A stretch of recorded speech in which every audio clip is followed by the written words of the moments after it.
அப்போ துரியோதனன் சொல்கிறான், துரியோதனன் நினச்சின்னு மக்கள் சொல்கிறா, நையமஸ்தி மஹீ கிருத்ஸ்ன யத்ர துர்யோதனோ நிருபஹ சாது கச்சாமஹே சர்வே யத்ர கச்சந்தி பாண்டவாஹ.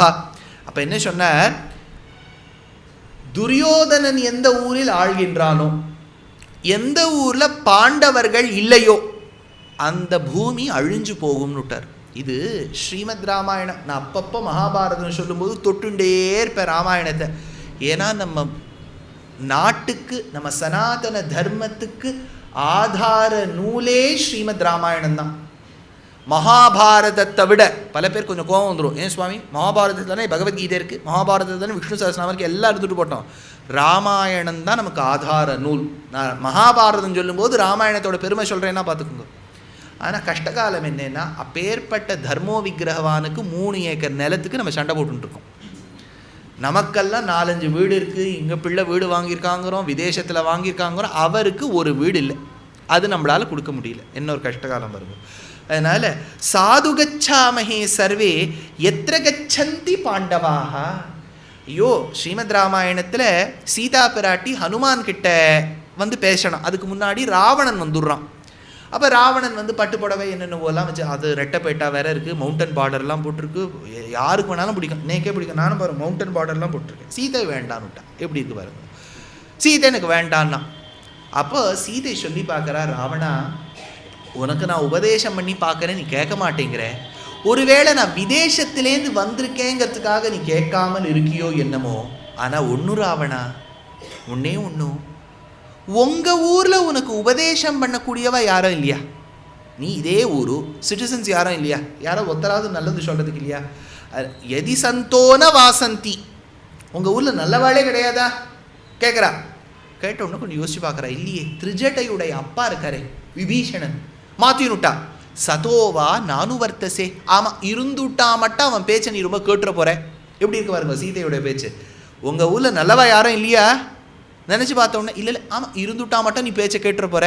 அதே மாதிரி இந்த இடத்த சொல்கிறா, துரியோதனன் இருந்தால் கூட தேவையில்லை, பாண்டவாள் தார்மிகாள் இல்லாமல் போயிட்டா அந்த ஊர் கொலைஞ்சு போயிடுமாம். சாது கச்சாமஹே சர்வே எத்திர கச்சந்தி பாண்டவாஹா சொன்னார். மேலே மக்கள் சொல்லி பார்த்தாளாம், ஜலத்துக்கோ அல்லது துணிக்கோ எல்லாத்துக்குமே வாசனை எதனுடைய சம்பந்தத்தில் இருக்கோ அதனால தான் வரும். இப்போ ஒன்றுமே இல்லை, எனக்கு ஒரு இங்கே துளசி மாலை போட்டேன். துளசி மாலை போடும்போது கொஞ்சம் நாளை போட்டுருக்கேன்னு வச்சுக்கோங்களேன், துளபம் போட்டுருக்கேன், துழாய் திருத்துழாய் போட்டுருக்கேன். ஒரு அரை மணி நேரம் போட்டு கழட்டி வச்ச உடனே நீங்கள் பார்த்தீங்கன்னா வஸ்திரமே கொஞ்சம் துளசி வாசனை அடிக்கும். நீங்கள் கேள்விப்பட்டிருக்கலாம் தெரியல, சம்பங்கின்னு ஒரு புஷ்பம். அந்த சம்பங்கி புஷ்பங்கிறது மல்லேஸ்வரத்தில் சம்பிகே ரோடுன்னு ஒன்று இருக்குது. பெங்களூரில் மரங்கள் இருந்த காலத்தில் சம்பிகே மரம்னு ஒரு மரம் உண்டு. அந்த ரோடுக்கே மல்லேஸ்வரத்தை சம்பிகே ரோடுன்னு பேர். சம்பங்கின்னு ஒரு மஞ்ச மசையில் ஒரு புஷ்பம். அது என்ன தெரியுமோ, வீட்டில் நீங்கள் வச்சேன்னு வச்சுங்கோ, வீடே கம கம கம கமாங்கும். எதுக்கு சொல்ல வந்தேன், அந்த புஷ்பமோ துளசியோ சாத்தின்றேன்னா வஸ்திரத்துக்கு வாசனை வந்துடுது. வஸ்திரத்துக்குன்னு தனி வாசனை கிடையாது, எதனுடைய சம்பந்தத்தில் இருக்கோ அதனால் வாசனை. இப்போ மக்கள் சொன்னாலாம், ஜலத்துக்கோ வஸ்திரத்துக்கோ சம்பந்தத்தால் வாசனை வரா மாதிரி பாண்டவாள் இருப்பதினால்தான் ஹஸ்தினாபுரத்துக்கே தர்மம்னு ஒன்று இருக்குது. அவளே கிளம்பி போயிட்டா தர்மம் போயிடுமே. வஸ்திரமாபஸ்திலான் பூமிம் கந்தோ வாசயதே யதா புஷ்பாணாம் அதிவாசேன ததா சம்சர்கஜா குணாஹ. அப்போ யுதிஷ்டிரன் சொல்றார், ஒன்னே ஒன்று மக்களே, என் தம்பிகளோட நான் கிளம்புறேன், ஆனால் நாங்கள் இங்கே இருக்கா மாதிரி தான் நீங்கள் எண்ணம் வச்சுக்கணும். என்னுடைய தம்பி துரியோதனன் இந்த பூமியை ஆளும்போது எனக்கு என்ன கோஆப்ரேஷன் கொடுப்பேளோ அதே தான் நீங்கள் இவாளுக்கும் கொடுக்கணும். ரொம்ப நியாயப்படி நடக்கக்கூடியவர் யுதிஷ்டர். நியாயப்படி நடந்தால் ப்ராப்ளம் வந்துடும். ராமர் ரொம்ப ஐடியலிஸ்டிக்காக இருக்கணும்னு நினச்சார். அவர் இண்டிகேட்டரும் போட்டுட்டு கையும் காமிப்பார், அவ்வளோ ஒரு ஸ்ட்ரிக்ட் மேன். கிருஷ்ணர் எப்படின்னா ரெட் லைட் வந்தோடனையும் போவார், ஆனால் ஃபைனே யாரும் பிடிக்க மாட்டார் கிருஷ்ணர். ஏன்னா கிருஷ்ணர் ரொம்ப ரியலிஸ்டிக், அதனால் கஷ்டமே கிடையாது. யாராவது கிருஷ்ணர்கிட்ட வராளோ? ராமரை அவ்வளவு தப்பு சொல்கிறா, சீதை இப்படி பண்ணிவிட்டார் அப்படி பண்ணிவிட்டார்னு. நம்ம திருப்தி மாமின்னு ஒரு திருப்தி கேள்விப்பட்டிருக்கா? திருப்தி மாமின்னு ஒரு மாமி சொல்லிட்டு இருக்கா, சீதா ஹஸ் பீன் இன்சல்டட் அப்படிங்கிறா அந்த மாமி. யாராவது ருக்மிணி இஸ் இன்சல்டட்னு சொன்னாலும், இன்ஃபேக்ட் ருக்மிணி தான் இன்சல்டட்.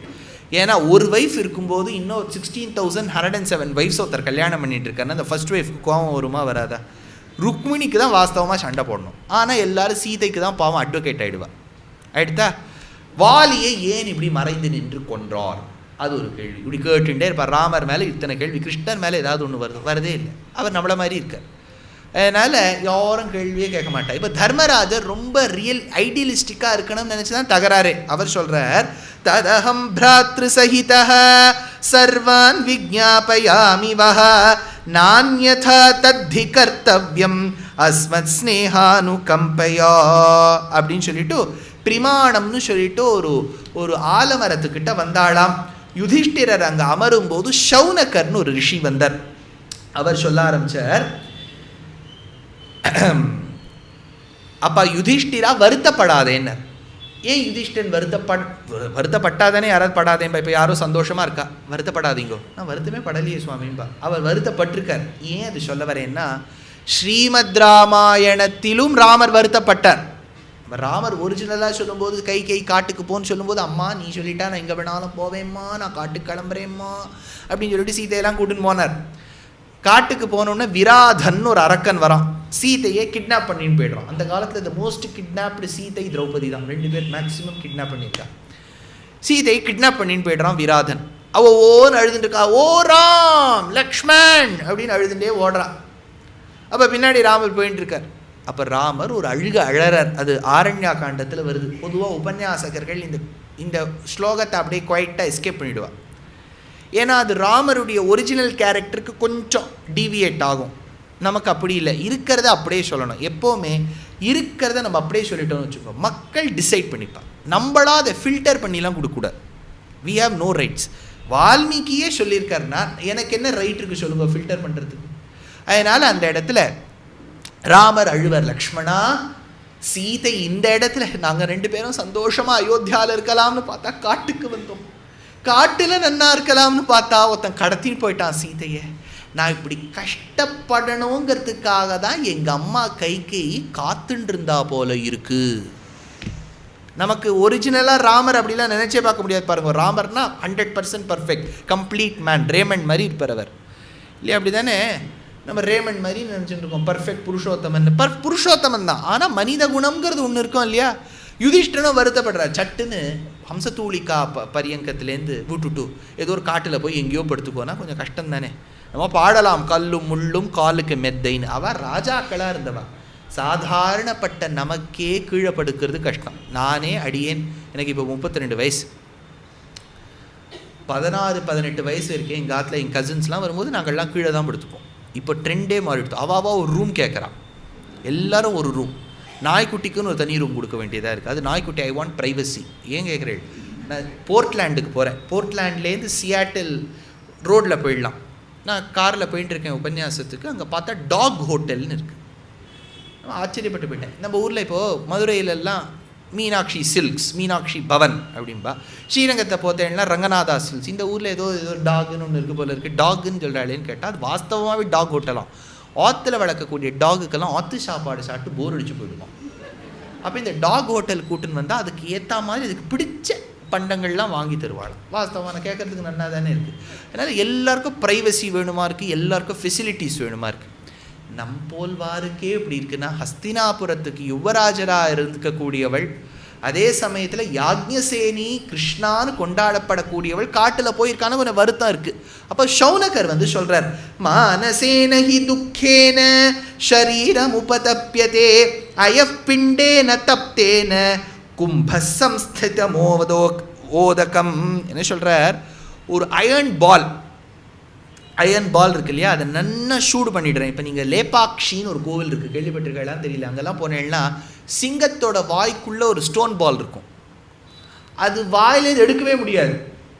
Completely independent object. அது எப்படி உள்ளே வச்சானே நமக்கு தெரியாது. பியூட்டிஃபுல். அதெல்லாம் நமக்கு ஆர்கிடெக்சரில் அதனால் அதை கொண்டு நான் நெருப்பில் நன்னா போட்டுட்டு கொதிக்க கொதிக்க கொதிக்க இருக்குது. ஒரு பெரிய ஜார் முழுக்க நான் கோல்டு வாட்டர் வச்சுருக்கேன். இந்த கொதிக்க கொதிக்க கொதிக்க இருக்கக்கூடிய அயன் பாலை கொண்டு அதில் தூக்கி போட்டால் எப்படி சூடு ஜலத்துக்கு இறங்குமோ அந்த மாதிரி யுதிஷ்டிரா மனசு முழுக்க நீ கஷ்டம் வச்சுட்டுருக்க, துக்கம் வச்சுட்டுருக்க, அதை நீ அப்படியே உடம்புல தேக்கி வச்சியான உடம்பு முழுக்க உஷ்ணம் வந்துடும். இது பியூட்டிஃபுல் கான்செப்ட். ஒருத்தர் ரொம்ப ஸ்வீட்டாக இருக்காருன்னா அவருக்கு என்ன வியாதின்னு அர்த்தம்? சுகர் இருக்குன்னு அர்த்தம் இல்லையா? சுவாமி, உங்கள் பூர்வஜர்கள் உங்களுக்கு என்ன சொத்து விட்டுட்டு போயிருக்கா? டயபெட்டிஸ். எங்கள் அப்பாவுக்கு பல பேர் சொல்லுவாங்க, எங்கள் அப்பாவுக்கு இருந்தது டயபெட்டிஸ், எங்கள் தாத்தாவுக்கு இருந்தது, நேக்கும் இருக்கு. ரொம்ப சந்தோஷம். டயபெட்டிஸ் பரம்பரையாக வந்துருக்கு. வியாசம் வசிஷ்ட நப்தாரம் சக்தே பௌத்திரம் பராசராக்கம் வந்துட்டு. டயபெட்டிஸ் எதனால் வரும்? எதனால் வரும்? அடப்பிரதமன் சாட்டா வரும், சக்க வரட்டி சாட்டா வரும். எதனால் வரும்?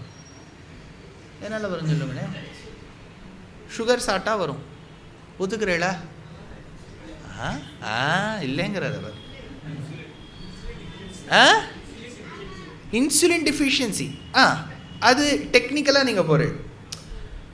அதில் என்னென்னா டயபெட்டிஸ்லேயே 2 விதம் இருக்குது. சரி, அது ஒரு விஷயம் சொல்கிறேன். டைப் 1 டைப் 2 இருக்குது.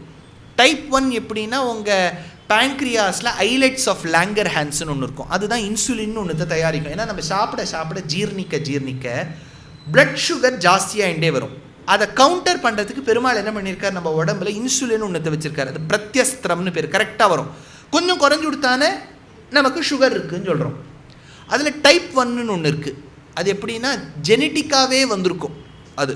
அப்போ அவள் இன்சுலின் குழந்தைகளுக்கெல்லாம் வரும். இங்கே பார்த்தது கிடையாதுன்னு நினைக்கிறேன், நிறைய குழந்தைகளுக்கே வரும். இது டைப் 1.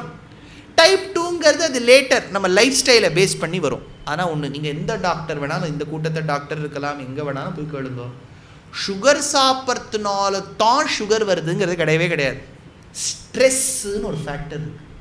வீட்டில் கவலை, ஏதோ பெண்ணுக்கோ பிள்ளைக்கோ கல்யாணம் பண்ணி வச்சுருக்கோம், அவளுடைய மேரீட் லைஃப் நன்னா இல்லை, தினம் சண்டை, வேலைக்கு போயின்னு இருக்கோம், ஏதோ உத்தியோகத்தில் தகராறு, ஏதோ ஒரு கஷ்டம் இருந்துகிட்டே இருக்குது. அது சிந்தனை இருக்குது பாருங்கோ.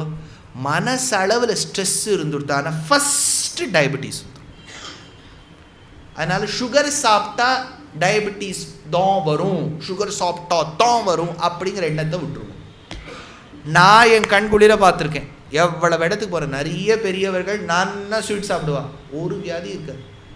ஒருத்தர் பாவம் ஸ்வீட்டுன்னு எழுதி கூட பார்க்க மாட்டார், அவருக்கு இருக்கும். எப்படி இருக்குது பாருங்க, தள்ள எழுத்து ஸ்வீட் அப்படின்னு எழுதி கூட பார்க்க மாட்டார், இருக்கும். ஸ்ட்ரெஸ் அவ்வளவு. அதே தான் இந்த இடத்துல சொல்கிறார் பாருங்கோ. மனசை நீ கஷ்டத்தோடு வச்சுட்டு இருந்தியான சுக்ரீவா, யுதிஷ்டிரா, உன் உடம்பு முழுக்க அது வியாபிச்சுடும்னா அப்போவே சுகர் ப்ராப்ளம் பற்றி சொல்கிறார். டோன்ட் டேக் ஸ்ட்ரெஸ் அப்படிங்கிறார். அதனால என்ன பண்ணணும், கதைக்கு வரணும். இப்படி நான் சொன்ன ஒரு இடத்துல அவள் சொன்னா வரதுனால தான் அது வருதுங்கிறா. கதைக்கு வரோம் சுவாமி, அதனால தான் ஸ்ட்ரெஸ்ஸே வருது. என்ன பண்ணுறது? யதைதஹ ஸ்வமுத்தேன வன்னினா நாஷமிருச்சதி ததா கிருதாத்மனா லோபேன சஹஜேன வினஷ்யதி. என்ன சொன்னார்?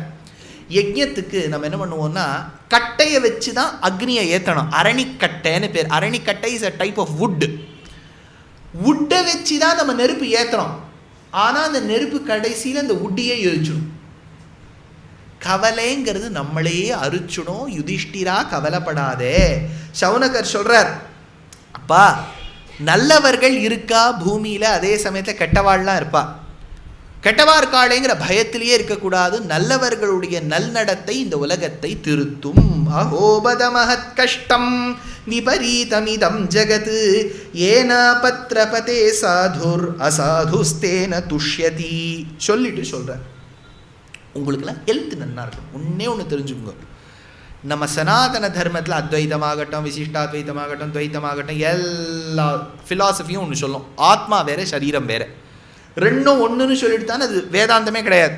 ஆத்மா தான் சரீரம் அப்படின்னு கொடுத்தனா அது வேதாந்தமே கிடையாது. ஆத்மா வேறு, சரீரம் வேறு.